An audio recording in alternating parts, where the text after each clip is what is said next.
Hi, this is our 6th video for the staff and the community. I hope you're finding these interesting and useful. I want to start off by saying once again to the staff that you have all been doing a great, phenomenal job throughout this crisis and have met every challenge that has come our way. And we couldn't do it without the support of our community. The generous donations, words of encouragement, and appreciation have meant so much to everyone.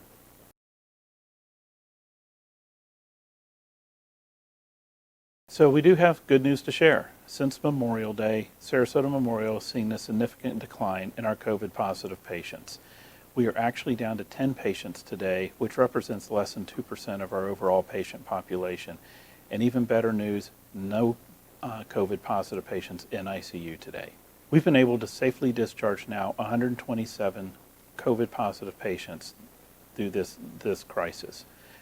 Even better news, this past week, we've only identified 0.5% of the patients who have been tested as being COVID positive.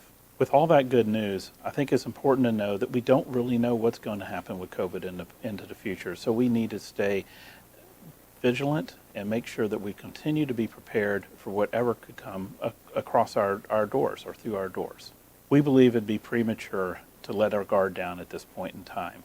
We are hopeful that we have seen the worst of this behind us, but we are going to continue to do safe practices, continue to watch the science and the CDC guidelines, and continue to make sure we have enough PPE and staff to take care of anything that could happen.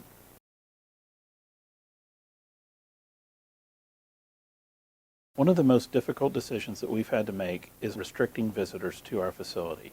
We are a very open and welcoming organization by our general nature. So this is very contrary to where we have been. But when we look at it and have to take the safety of our patients and our staff, at first, we had to put these restrictions in. We look and discuss this each and every day and look at options for ways to relax these. So starting this Friday, June 5th, we're going to start relaxing some of our visitor restrictions. But this is going to be a gradual relaxation. So we're going to relax some, letting a person come in here and there for a couple of different hours. And if that works and we don't see a resurgence of COVID or a problem with our PPE or putting our patients or our staff at risk, we'll continue to relax our visitor policy even more. As you can imagine, the visitor policy is a bit complex. And we want to make sure we have the details out there, so we're going to make sure it's on the website. I would check at it often because it's going to continue to change and morph as time as time goes by, and we have more experience with what happens.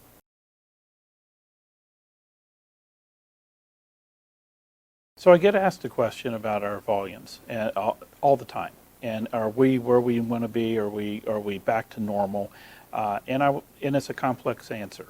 So first off, our inpatient volumes have certainly gone back up quite a bit.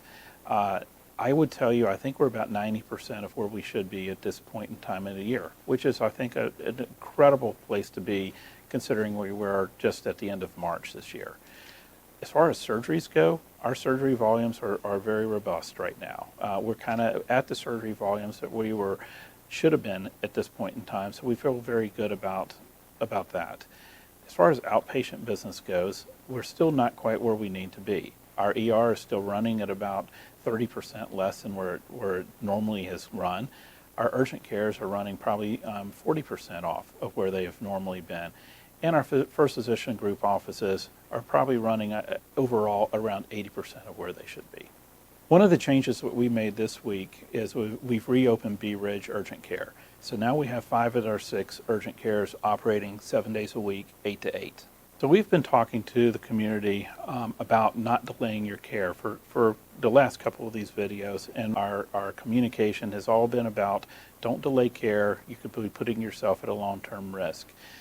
We have certainly seen that message take hold in our community and have seen people come back in that needed care. I don't think everyone is, though. I think that we need to continue telling people that this is a safe place and not to delay care.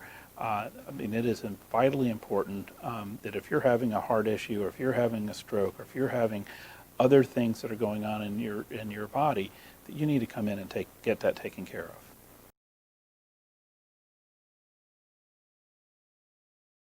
So one of the most important things that we have on everybody's mind up here in administration and throughout the hospital and with the board, quite candidly, is how many people we have on furlough and how many have we been able to bring back. Happy to report that as of today, we've brought back 57% of those employees who have been furloughed. I will promise you we won't rest until we have all 100% of those people back.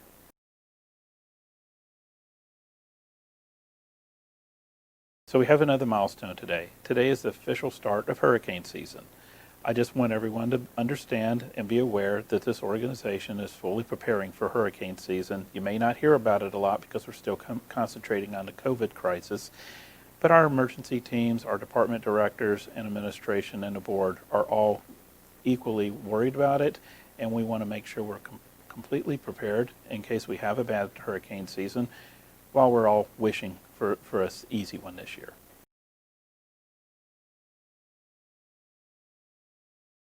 So there are a lot of exciting things going on at Sarasota Memorial, as you all know, and I want to talk about two of our major projects with you right now. First is the Cancer Institute, and we're excited about that. That has been moving full speed ahead during this entire crisis.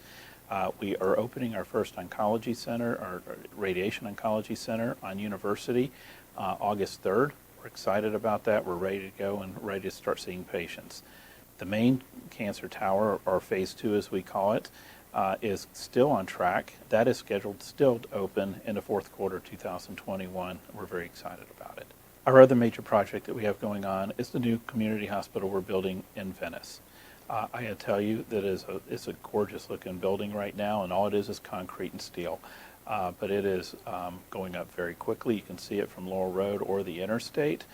It is still on schedule to open in the fourth quarter 2021 as well. As we get back to the new normal, I want to take a moment and thank our governing board for everything that they have done. They have stood behind this hospital, they've given guidance to this hospital, and helped steer us through these very difficult times. They just recently appointed a new board member. Her name is Sarah Lodge. She's a financial advisor in the community and someone who has been in this community for many, many years now. Has 3 young children, all born at Sarasota Memorial, and has a deep community roots. So we'd just like to take a moment and welcome Sarah to our board and to the SMH community. I also want to take a moment and thank our staff, both clinical and support staff, for coming in each and every day and doing your best for the patients that we serve. Thank you for being here.